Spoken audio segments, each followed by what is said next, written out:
Classics Illustrated Junior. Puss in Boots. Read by George Pitropogiannakis. There was once a poor miller who owned nothing more in the world than his mill, his donkey, and his cat. His mill was good for grinding meal. His donkey was good for carrying the sacks to market. And the cat? Well, he was good for catching mice, but nothing more. Now the miller had 3 sons. The first son was strong, the second son was wise, but the third son was only handsome. When the old miller finally passed away, he divided his property among his 3 sons. To the first son he left his mill, to the second son he left his donkey, and to third son he left only the cat. What will become of me? I have only a cat. I shall starve. I shall die.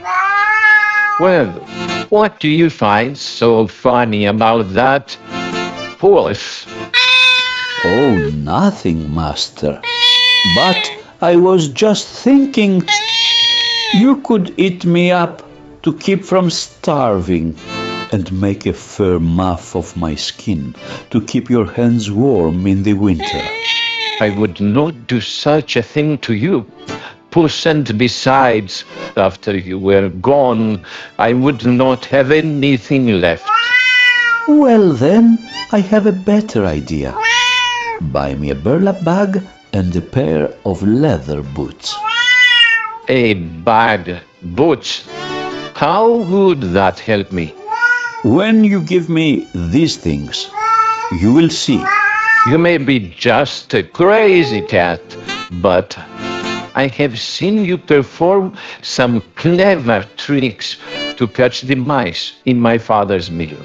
I'll never forget the time you hid in a sack of meal. I think you caught 5 mice that day. And so the third son decided to give the cat a chance. The amazing cat looked so fine in his dashing new boots. There was nothing for his young master to do but buy him a hat and cape to go with them. I cannot call you plain Puss anymore.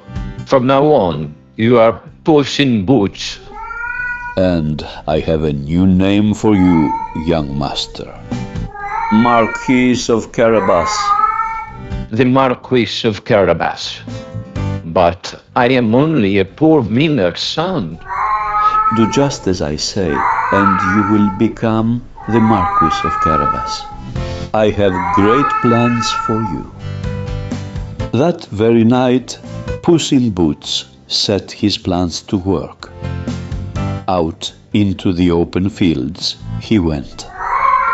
Now a little tasty bran and sow thistle to line the bottom of my bag. And behold, one very dead pussycat, but not too dead to hear the scampering of rabbits in the field. And sure enough, a family of young rabbits, too young to know the tricks of the world, came frolicking by the cunning cat. One bunny's whiskers twitched as he sniffed the sweet smell of herbs in the bottom of Puss in Boots' bag.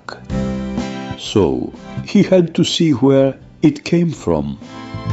And without thinking, Bonnies aren't very good at thinking, he leapt into the open bag. There, my friend, you will make a tasty dish fit for a king. And the king will be the very one to taste this dish. Before long, Puss in Boots stood before the king of the land. I have brought you, sir, a delicious rabbit sent by my noble lord, the Marquis of Carabas. thank your master for his kindness. And later that day, Puss told the story to his doubting master. "Thank your master," said His Majesty. Oh, stop it, Puss. I don't believe a word of it.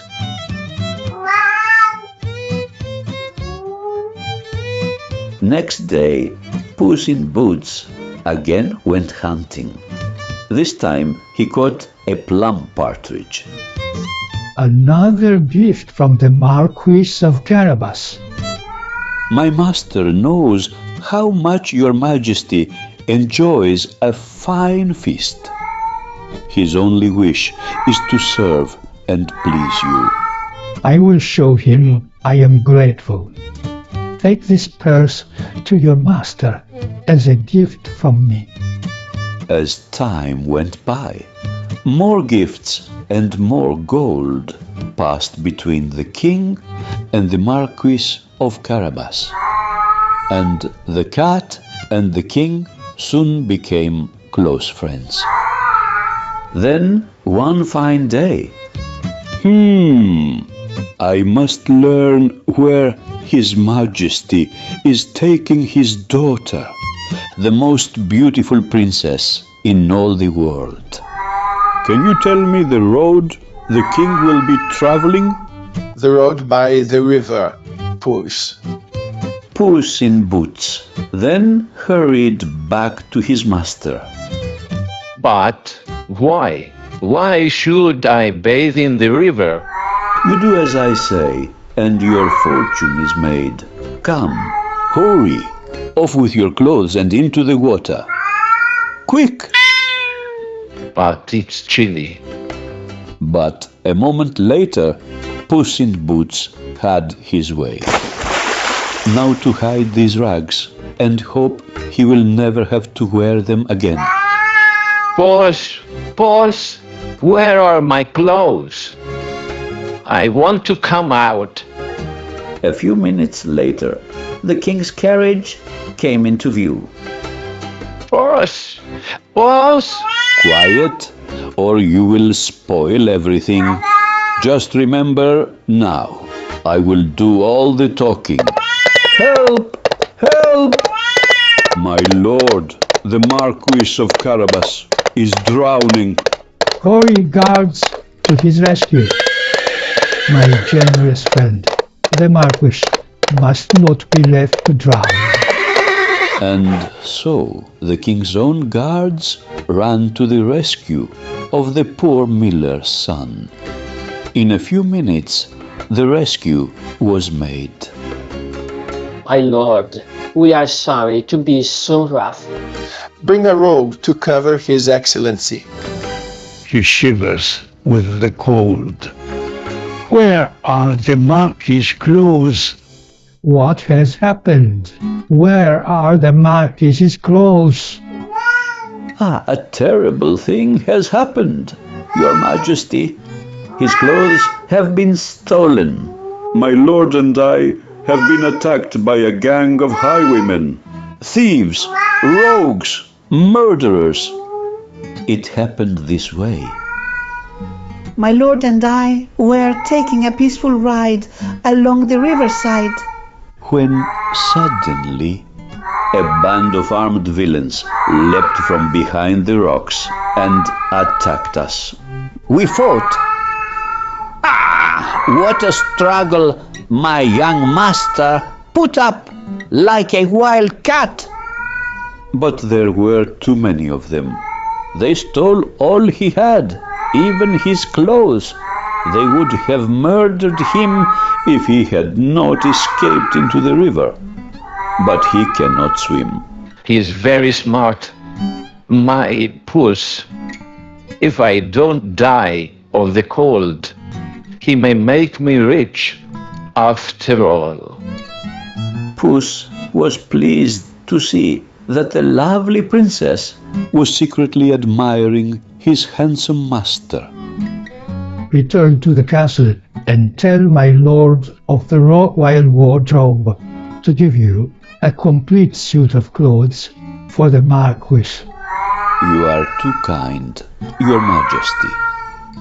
After all the fine gifts the Marquis has given to me, it is a little thing I do to repay him. In the king's fine clothes, the miller's son looked like a true nobleman. The king never doubted for a moment that his good friend was a real marquis. At last we meet, my friend. Since you have lost your horse, will you ride with us? Gladly, Your Majesty.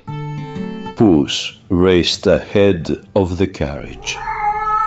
I have given my master his name, and the king has given him his clothes.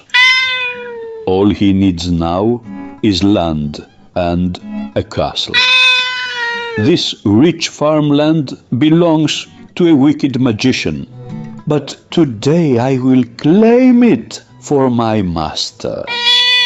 Oh, there! Stop your work and listen to me. In a few moments, the king will pass by in his carriage. When he asks you whose land this is, you must answer, the Marquis of Carabas. Do you understand? The Marquis of Carabas. The Marquis of Carabas. The Marquis of Carabas.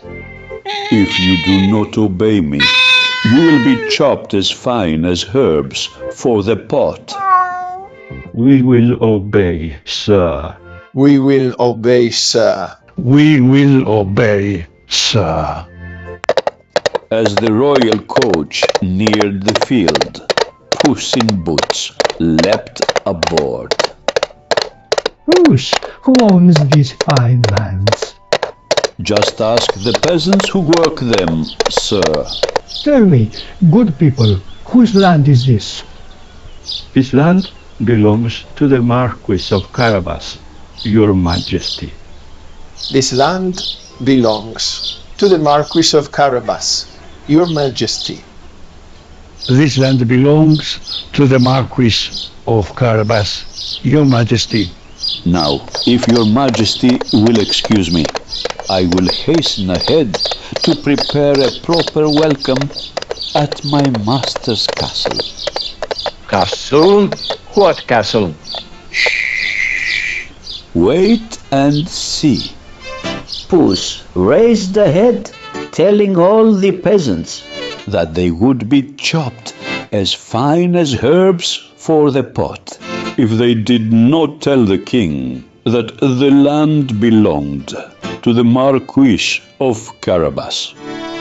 and wherever the king stopped to ask, Whose land is this? the peasants answered, This land belongs to the Marquis of Carabas.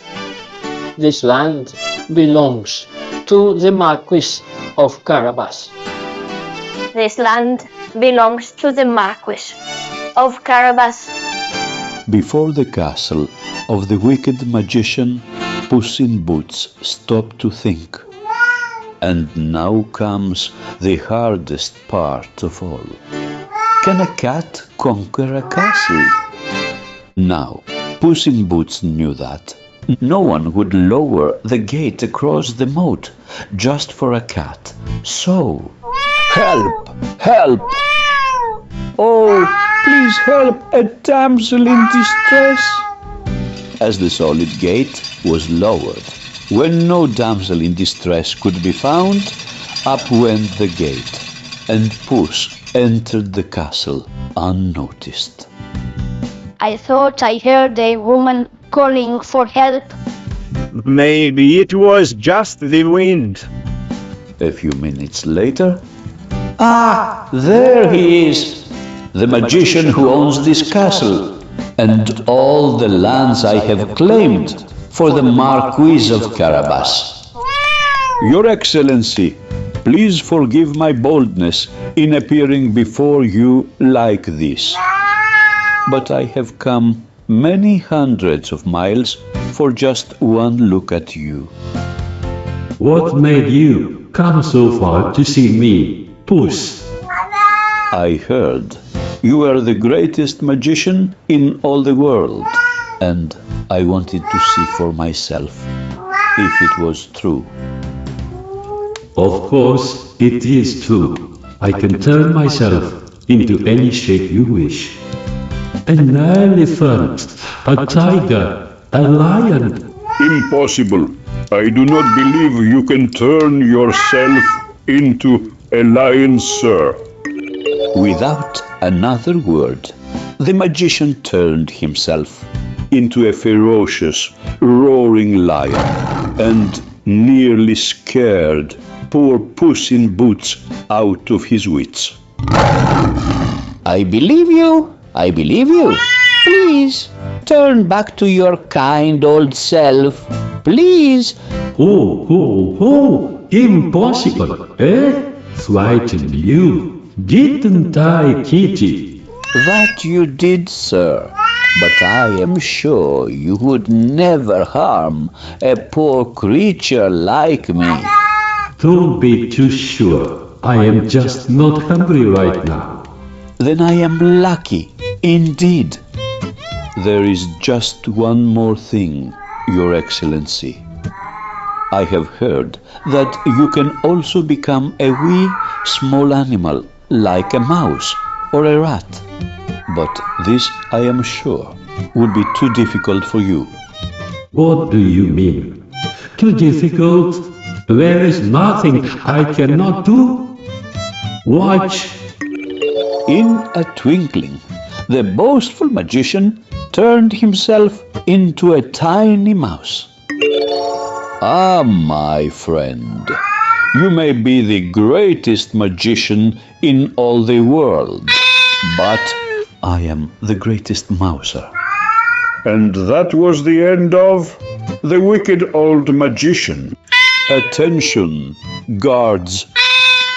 Prepare to welcome the king and your new master, the great Marquis of Carabas.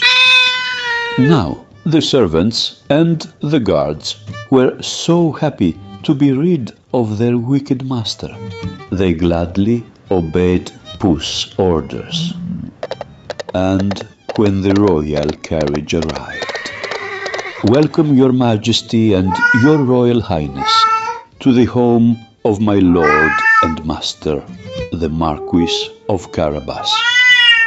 Everyone was pleased with the handsome new lord of the castle, and the finest feast that had ever been prepared in the kingdom was served. I have never been so well entertained, my lord of Carabas. It will be your own fault if you do not become my son-in-law. Is the beautiful princess willing to marry me? Oh, indeed, I am. And so, a few days later, the miller's son and the most beautiful princess in all the world were married, and everyone lived happily ever after. Classics Illustrated Junior. Puss in Boots. Read by George Pitropogiannakis.